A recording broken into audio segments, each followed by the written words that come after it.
Good morning class. हम पढ़ रहे थे आपकी पाठ्य पुस्तक कृतिका का पाठ 2 मेरे संग की औरतें, और उसमें हमने दो व्यक्तित्व जो है हम पढ़ चुके थे। लेखिका से जुड़ी हुई दो जो औरतें हैं, एक उनकी माँ और एक उनकी नानी के व्यक्तित्व के बारे में। आज हम पढ़ेंगे लेखिका की परदादी के व्यक्तित्व के बारे में और उनकी बहनों और स्वयं उनके व्यक्तित्व के बारे में। ठीक है, तो हम शुरुआत करते हैं लेखिका की परदादी के व्यक्तित्व से। लेखिका की माँ और नानी के व्यक्तित्व के बाद लेखिका को अगर किसी और महिला ने प्रभावित किया तो वो थी लेखिका की परदादी। तो लेखिका की परदादी के व्यक्तित्व में क्या खास बात थी? एक तो खास बात ये थी कि बेटा वो अपरिग्रह का पालन करने वाली थी, जो जैन धर्म का एक सिद्धांत है। और अपरिग्रह का क्या मीनिंग होता है? जरूरत से ज्यादा चीजों का संग्रह ना करना। लेखिका बताती है कि उनकी जो परदादी जो थी, अगर उनके पास 2 से 3 साड़ियां, धोती मतलब साड़ियां जब हो जाती थी तो वो तीसरी साड़ी को दान में दे देती थी, और वो हमेशा अपने पास 2 ही साड़ियां रखती थी। दूसरी बात, गैर रिवायती मन्नत मांगकर सबको आश्चर्यचकित करने वाली। गैर रिवायती मन्नत क्या होता है कि जो चलन में नहीं है, जो परंपरा में नहीं है। हमारे समाज में लड़कों को ज्यादा महत्व दिया जाता है, उनके जन्म को ज्यादा महत्व दिया जाता है। कहा जाता है कि उनसे वंश चलता है, वो खानदान का नाम रोशन करते हैं, तो लड़कों के जन्म पर खुशी मनाई जाती है और ज्यादातर लोग क्या मांगते हैं कि उनके घर में बेटा पैदा हो। लेकिन उन्होंने उस समय में, ठीक है, उनकी परदादी ने क्या मांगा कि उनकी पतोहू, पतोहू मतलब पोते की जो बहू है, वो कौन हो गई? लेखिका की माँ। उनको जो है क्या हो? लड़की हो, पहला बच्चा लड़की हो। और ये नकुड़ गांव में था इनका ददिहाल लेखिका का। तो सब कहते थे कि जो परदादी है उनका तो भगवान से सीधा तार जुड़ा हुआ है, वो जो मांगती हैं उन्होंने मांगा और तथास्तु करके भगवान वो पूरा कर देते हैं। तो उनके मांगने से लेखिका कहती हैं कि वो इतने भगवान खुश हुए कि एक के बाद एक हमारे घर में 5 बेटियां पैदा हो गई। मतलब लेखिका और टोटल कितनी बहनें हैं? 5 बहनें, और उनका एक भाई है राजीव। ठीक है, तो ये जो उन्होंने मन्नत मांगी थी, इससे वो प्रभावित हुई कि उस समय में उन्होंने ये मांग की, जो आज भी समाज में लोग जो है बहुत कम लोग इस चीज को करते हैं। ठीक है, फिर अपने व्यक्तित्व के प्रभाव से चोर को ईमानदारी के रास्ते पर उन्होंने चलाया। उन्होंने घटना का जिक्र किया है जब उनके घर में किसी का विवाह था और जो सारे आदमी लोग थे, जो मर्द थे, वो बारात में गए हुए थे। आज भी मतलब गाँव में ये रिवाज है कि बारात में औरतें नहीं जाती हैं और आदमी लोग जाते हैं।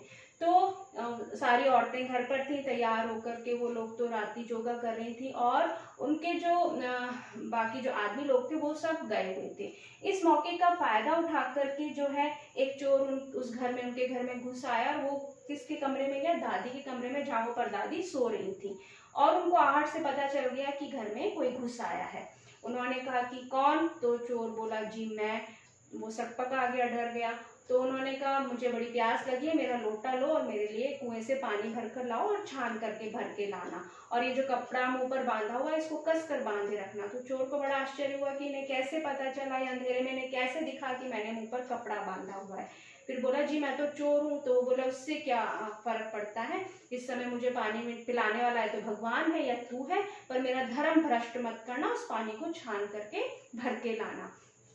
चोर उनको पानी ला के दिया उस चोर ने, और उन्होंने उस पानी को पिया और बचा हुआ पानी उस चोर को पीने को दिया। फिर उन्होंने कहा कि तूने मेरा झूठा पानी पिया है, तो इस हिसाब से हम माँ बेटे हुए, और अब तेरी इच्छा है कि तू चोरी करे या कोई अपना ईमानदारी का धंधा। और उस बात से वो चोर इतना प्रभावित हुआ कि उसने वो चोरी का जो अपना रोमांचक धंधा था उसको छोड़ करके वो मेहनत करने लगा। तो ये घटनाएं थी जिन्होंने जो है परदादी के व्यक्तित्व में ये जो खास बातें थी जिन्होंने जो है लेखिका को प्रभावित किया।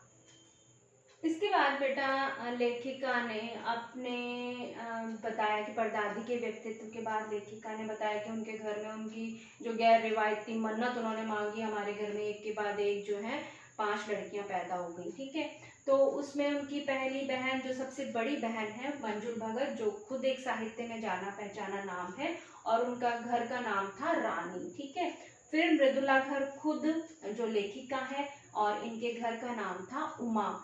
फिर उनके तीसरे नंबर पर जो बहन है वो है चित्रा और उनके घर का नाम है गौरी। उसके बाद किसी ने उनको कहा कि आपने ये सबके दो दो नाम क्यों रखे हुए हैं, तो उसके बाद वो कहती हैं कि बाद के जो भाई बहन है उनका फिर एक ही नाम पिता ने रखा। उसमें चौथे नंबर पर थी उनकी रेणु बहन, पांचवें नंबर पर अचला और छठे नंबर पर भाई राजीव।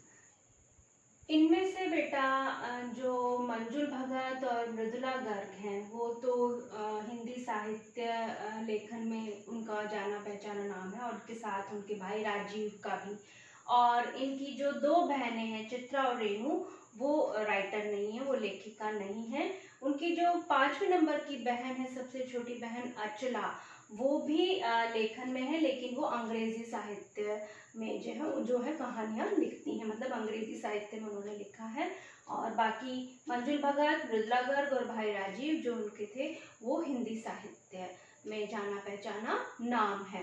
इनके घर की एक खास बात उन्होंने ये और बताई है कि इनके घर में सबको अपना निजत्व बनाए रखने का, अपनी जो पर्सनल लाइफ बनाए रखने का सबको अधिकार था। कोई भी किसी की निजी लाइफ में, पर्सनल लाइफ में इंटरफेयर नहीं करता था, चाहे वो एक बहन का दूसरी बहन के नाम पत्र ही क्यों ना हो और उसमें माँ की कुशलता के बारे में पूछा गया हो, वो जिसके नाम से आता था वही उसको खोलता था और वही उसको पढ़ता था। तो उस वजह से वो लेखिका कहती हैं कि क्योंकि हम सब अपने अपने उसी में बिजी रहते थे अपनी निजी लाइफ में, तो हम जो है तीन बहनें और हमारा एक भाई जो है वो लेखन में आ गए इस मौके का जो है फायदा उठा करके। इसके बाद लेखिका ने जिसके व्यक्तित्व का परिचय दिया है वो उनकी बहन है रेणु। ठीक है, उनका कहना था कि हम जो लेखन में थे, जैसे मंजुल भगत खुद लिखती थी, मृदुला गर्ग लेखिका खुद लिखती थी और अचला, वो कहती है कि जो जिन्होंने लेखन में कदम नहीं रखा वो थी रेणु और चित्रा, और उनका व्यक्तित्व जो है बड़ा प्रभावित करने वाला था, वो हमसे दो कदम आगे थी। रेणु के बारे में उन्होंने बताया है कि जैसे वो स्कूल जाती थी तो वो कभी भी स्कूल जो है बस से नहीं जाती थी, वो पैदल जाती थी और पैदल ही आती थी। और उनकी बहन जो छोटी बहन थी अचला, वो बस में बैठकर जाती थी, क्योंकि उन्हें लगता था कि बस में बैठ कर के स्कूल जो है वॉकिंग डिस्टेंस पे था, वो पैदल चल के मैं जा सकती हूँ, और बस पर बैठ के जाना उन्हें जो है सामंतशाही का प्रतीक लगता था।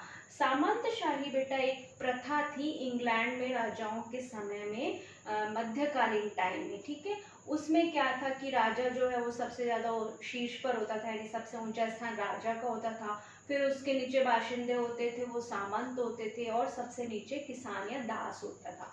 तो पोजीशन के हिसाब से था। तो वो कहती थी जैसे ये कि ये तो सामंतशाही का प्रतीक है कि मैं अफोर्ड कर रही हूँ और इस वजह से मैं जो है बस में बैठ के जाऊँ, जबकि वो वॉकिंग डिस्टेंस पर ही स्कूल है तो मैं पैदल चल करके जा सकती हूँ। ठीक है, उन्हें स्कूल से, पढ़ाई से परहेज था, उन्होंने किसी तरह से स्कूलिंग तो पूरी कर ली अपनी। जब बीए करने की बारी आई, ग्रेजुएशन करने की बारी आई, वो जब कॉलेज में आई तो उन्होंने कॉलेज में एडमिशन लेने से मना कर दिया और वो पूछने लगी कि मुझे पढ़ना क्यों ज़रूरी है, मुझे इम्तिहान देने से जो है क्या फ़ायदा होने वाला है। तो उनके पिताजी ने कहा कि तुम अगर अच्छी शिक्षा ले लोगी तो तुम्हारी जो है इज्जत बढ़ जाएगी, तुम नौकरी कर पाओगी, तुम्हें जो है अच्छे घर में रिश्ता मिल जाएगा। लेकिन वो इन जो उनके पिताजी ने जो उनको तर्क दिए, जो लॉजिक दिए, उससे वो सेटिस्फाइड नहीं हुई, संतुष्ट नहीं हुई। तब पिताजी ने उनको जो है कहा कि मैं कह रहा हूँ इसलिए तुम्हें बीए करनी है। तो पिता के कहने से उन्होंने जो है अपना जो कॉलेज की पढ़ाई थी बीए वो कर लिया, लेकिन सिर्फ पास होने लायक वो नंबर ही लाई, क्योंकि उनको उसमें कोई भी विश्वास नहीं था। ठीक है, वो जिद्दी थी इस हिसाब से कि वो जो सोचती थी उसको वो करती थी। ठीक है, तो ये था रेणु का व्यक्तित्व। इसके बाद बेटा लेखिका ने चित्रा के व्यक्तित्व के बारे में बताया है, और उनका कहना था कि जो चित्रा उनकी बहन है वो खुद पढ़ने की बजाय दूसरों को पढ़ाने में दिलचस्पी ज़्यादा लेती थी, मतलब उनका खुद का पढ़ने का कम शौक था और दूसरों को वो पढ़ाती थी। इसकी वजह से उनके नंबर खुद के कम आते थे और जिनको वो पढ़ाती थी उनके नंबर ज़्यादा आ जाते थे। और वो निर्णय की पक्की थी, जिद्दी थी। एक बार जो ठान लेती थी वो करके रहती थी। जब उनकी उम्र हुई शादी की तो उन्होंने एक नज़र में जो है लड़के को पसंद कर लिया। लेकिन लेखिका कहती हैं कि सबसे आश्चर्य की बात ये थी कि इस बात के बारे में ना तो हम मेरे मम्मी पापा को पता था, यानी माता पिता को पता था, और ना ही उस लड़के को पता था जिसको उन्होंने पसंद किया था।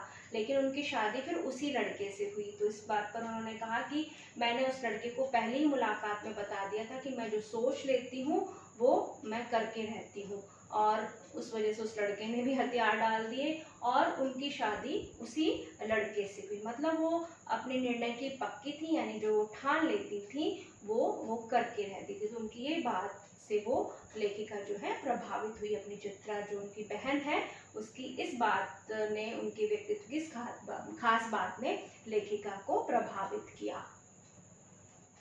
इसके बाद बेटा लेखिका ने अपनी बहन, जो सबसे छोटी बहन है अचला, के व्यक्तित्व के बारे में थोड़ा बताया है। और उन्होंने बताया कि वो हम में से थोड़ी कम खिसकी हुई मालूम पड़ती थी। मतलब खिसकी मतलब जो लीक से हटकर चलने वाले, जो एक परंपरागत रास्ता है उस पर चलने वालों में से मतलब वो नहीं थी शुरू से। तो वो मतलब पिता के कहने में रहने वाली थी। जो उनके पिता ने कहा उन्होंने वैसा ही किया। पिता ने कहा कि अर्थशास्त्र में एमए करो तो उन्होंने एमए कर लिया।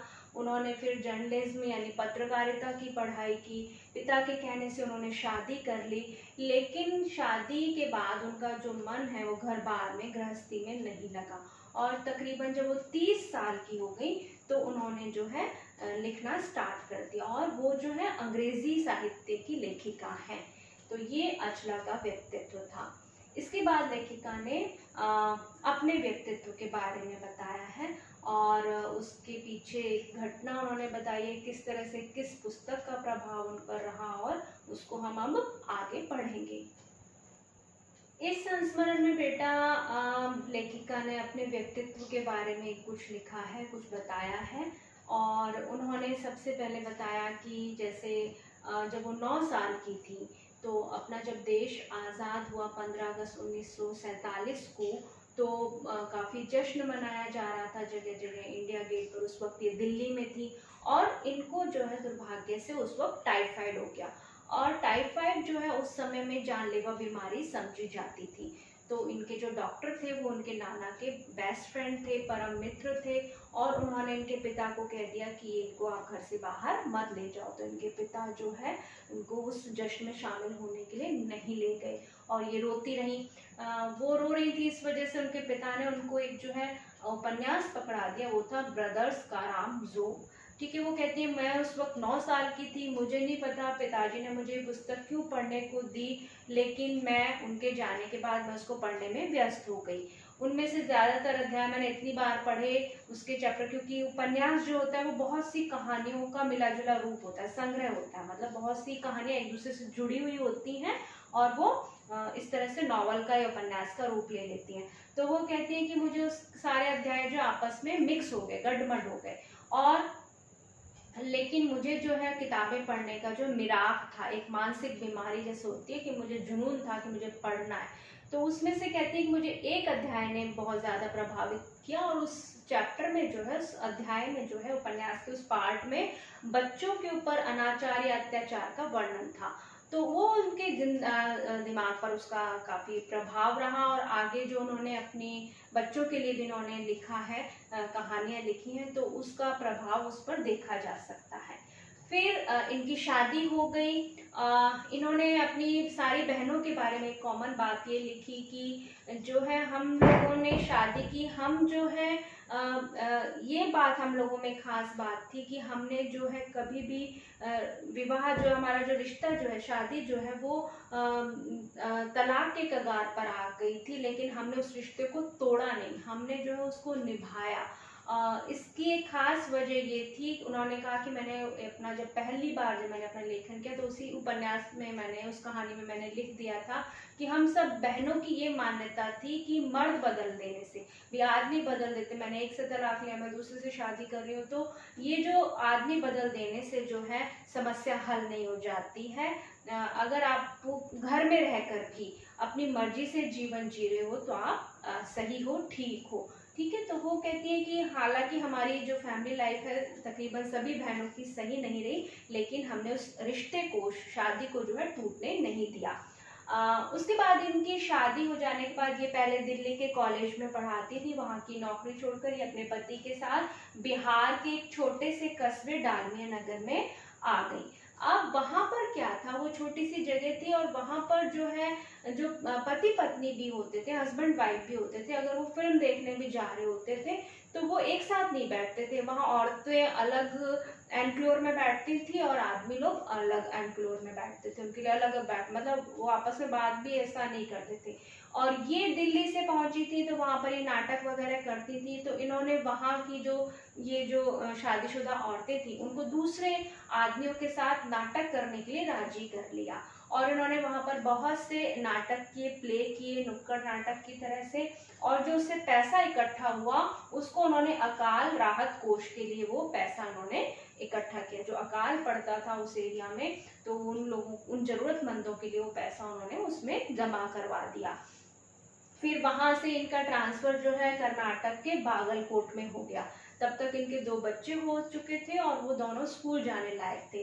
अब वहां पर जो है कोई भी अच्छा प्राइमरी स्कूल नहीं था, तो वहाँ के जो बिशप थे, जो वहाँ का स्कूल था, कैथोलिक स्कूल जो था, तो वहाँ पर उन्होंने उनसे जाकर बात की कि वहाँ पर वो एक प्राइमरी स्कूल खोलें।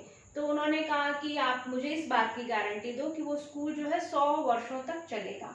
तो ये बोली कि इस बात की गारंटी तो कोई भी नहीं दे सकता, किसी भी आदमी की भी कोई गारंटी नहीं दे सकता कि वो 100 साल तक चलेगा। तो इस बात पर उनको गुस्सा आ गया लेखिका को, और तो उन्होंने बोला, जो वहाँ के जो फादर थे उन्होंने बोला कि भैया आपकी ज़रूरत है, मेरी ज़रूरत नहीं है। तो ये भी, इनमें भी एक तरह की जिद थी। इन्होंने क्या किया कि उन्होंने खुद ने वहाँ पर एक त्रिभाषी का मतलब है 3 भाषाएं बोलने वाला, यानी हिंदी, कन्नड़, और क्योंकि कर्नाटक में थी तो कन्नड़ और अंग्रेजी भाषा बोलने वाला एक प्राइमरी स्कूल वहाँ पर खोला। और बाद में उसको कर्नाटक सरकार से जो है मान्यता भी दिलवाई। और उस स्कूल से वो लेखिका कहती हैं कि पढ़ने वाले बच्चे अच्छी अच्छी पोस्ट पर पहुंचे, आगे चल करके ऑफिसर बने। तो ये उनका एक उसमें योगदान था।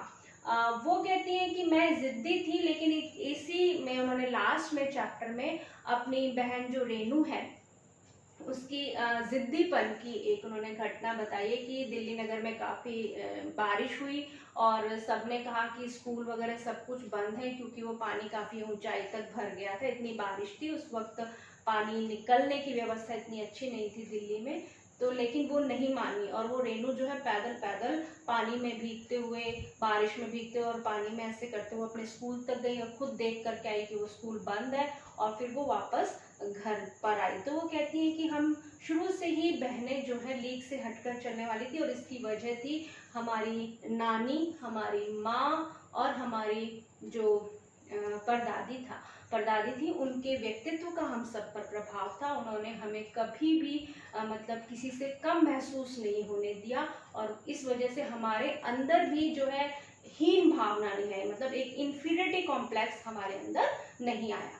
तो ये था बेटा आपका चैप्टर मेरे संग की औरतें, और जिसमें लेखिका ने अपनी नानी, अपनी माँ, अपनी परदादी, अपनी बहनों में से रेनू, अचला, चित्रा के साथ साथ अपने व्यक्तित्व के बारे में जानकारी दी है, और किस तरह से वो उनके व्यक्तित्व से प्रभावित हुई, उनके व्यक्तित्व क्या विशेषताएं थी जिन्होंने उनको प्रभावित किया, उसके बारे में बताया है।